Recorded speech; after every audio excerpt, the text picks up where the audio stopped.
So this is officially the second video of Commuting Q&A. I started this series the first time I went up to LA to meet some people for my now current job on Google Chrome. And I knew that I was going to be doing some more commuting as I got back into work. The topic that I tweeted out about a month ago was any questions pertaining to my job search and me getting a job at Google, whether that's interviewing or portfolio stuff. And so I got some really good questions. I'm going to want to dive into them on this morning's drive. Okay, this one's from Shawn Leslie. He says, what's the family convo like regarding willingness to relocate and max commute limits? This is a really good question. For this time looking for a job, it was non-negotiable about moving. We just got our oldest son, Cade, in a really good school that's like down the street from our house, which grandfathers our other kids into that school. So given location and the house we're in, the community, we really weren't considering moving. Of course, if there's some like ridiculous offer or opportunity that would be like unreasonable, I would consider if it was like millions of dollars, which never happens. So yeah, moving wasn't an option. And also, we talked about if we were moving, it wouldn't have been to the Bay Area. We would have moved to like Seattle or Portland or up north more. And that maybe like later on in life we'll do that. But for now, we're pretty happy and locked in here in Costa Mesa. As far as commuting limits, I didn't want to drive more than like an hour-ish just for my own sanity and for being able to be home when my kids are still awake. And so right now, the LA drive that I have is only 40 miles. With no traffic, it's definitely under an hour. I've done it a couple times this week already, and it seems to be about an hour and 15, hour and a half, depending on accidents. And so it is a lot. I'm probably going to buy an electric car for the sake of the economy of it. But the reality is that like I'm not planning on doing that every day. Today I'm going into the Irvine office here. But it's something that I'm working on with my manager and the team. There is an engineering team in LA that I'm working with, and that's why I'm there. So I need to make sure that I'm there for them. But I definitely don't want to like drive to LA to call into a meeting in San Francisco. So yeah, I just want to make sure I can like put my kids down to bed and that they see me every day. That was kind of like my mental requirement. This one's from Kurt Madsen. He says, what's the most awkward you've ever felt in a job interview that caused some awkwardness? I can't remember like a specific question. When I interviewed at Uber. It was one of the companies that I was interviewing with. I have a really good PM friend there, and there was a cool project, even though they're going through a lot of stuff. Didn't choose to go down that route. They asked me what was the project that I'm least proud of. Usually you get the other question of like, what's the project that you're most proud of to show like what you can do and what you're most happy about. But they asked like, what am I least proud of? Which was a really hard question because there's plenty of work that I'm not necessarily proud of. But it's hard to answer that in a good way without like talking bad about the team that you were working with, or the PM, or the situation. And so that was a difficult question. And I'm usually pretty good at like spitballing and like finding my way to an answer, but that was the one time it got awkward. I was kind of like, shit, I don't know. Let me think about this for a second. But nothing, I kind of enjoy interviewing. I haven't really had any like super awkward, I did have one interview with a company, and the person that interviewed me wasn't like a design or product person. They were more of an HR person. And the conversation itself felt like I was interviewing for like a clerk position at a grocery store, but it was very like non-applicable to like the role, and I was awkward and like I don't know, like it was like just very common, and it was an awkward. It wasn't what I expected, so that made it awkward for me,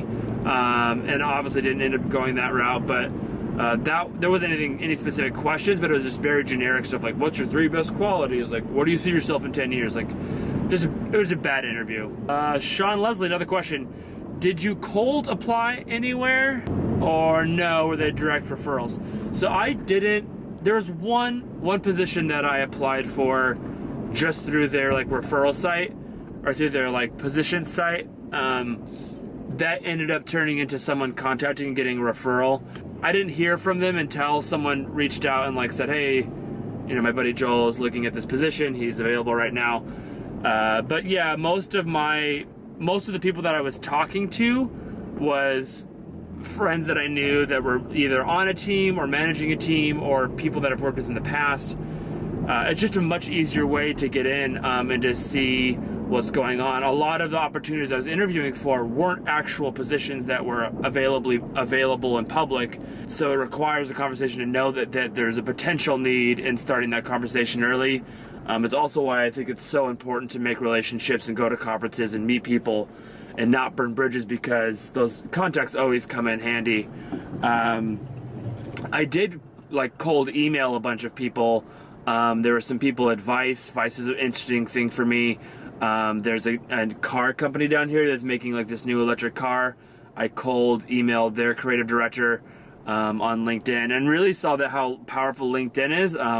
It's very easy to find like the head UX people at any given company, and it's very cool to kind of hit them up and say, hey, I'm a designer, I'm open, looking for stuff, would love to grab a coffee. I think that's a much better way to get into a position than just going through recruiting, because they have their own process, and you're just a very unknown place. All right, this is from Ethan Mack. Have any of the companies that you've talked to started to open up a bit more about the remote conversation since I've started the conversation? So I chose Google because Google did work with me on this. The team I joined, Chrome has somewhat of a distributed team, which is uncommon for Google, but we were able to figure out a relationship and a site and a team that made sense. And Google, and lots of people, I did my things, I think, in the past, but there are a lot of people that were critical in me actually figuring out where I could fit at Google without relocating, and so I ended up choosing to go there. It's also familiar. It's also an amazing place to work, and I'm really excited about being on Chrome and being back at Google. Uber, I would talk to them because they were interested in talking about remote, at least, given the project. So it didn't end up working out, and they, in the end, would have rather had me on site and would have made me an offer if I was willing to relocate.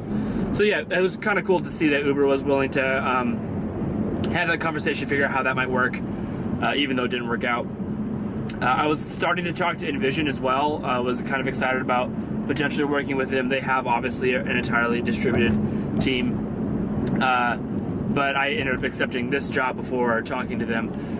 In the end, I don't think anything that I have said or started the conversation around has changed anyone's perspective.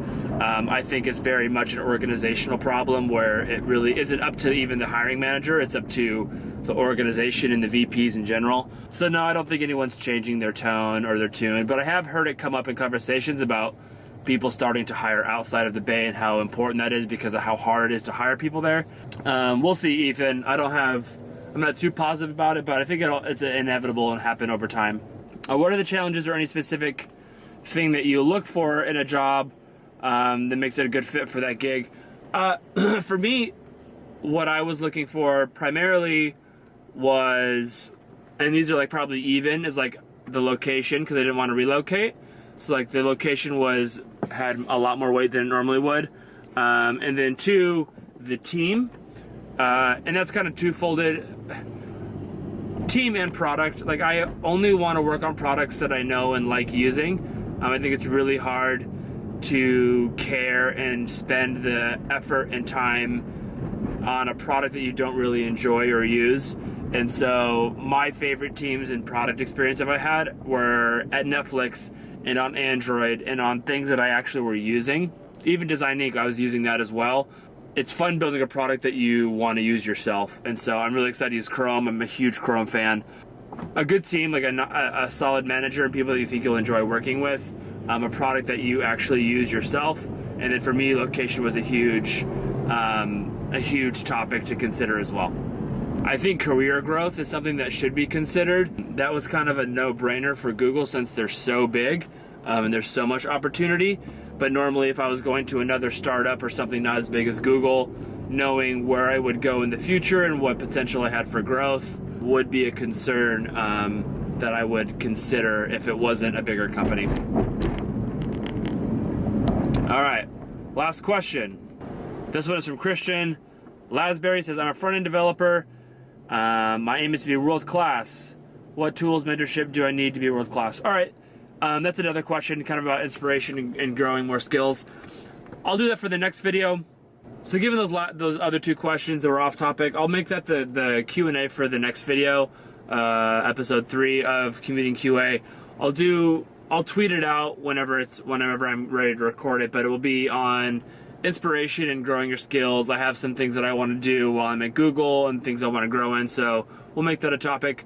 But yeah, thanks for all your questions. Once again, if you guys have an idea or a format you think that might work better than this, as far as me asking and getting questions, let me know. I want to help as many people out as possible. If you have no idea what I'm talking about getting my job and the interviewing that I've been doing, feel free to check out my regular vlogs. I've been documenting this last 4 or 6 weeks that I've been interviewing after we closed down Design Inc. and I've been looking for a job.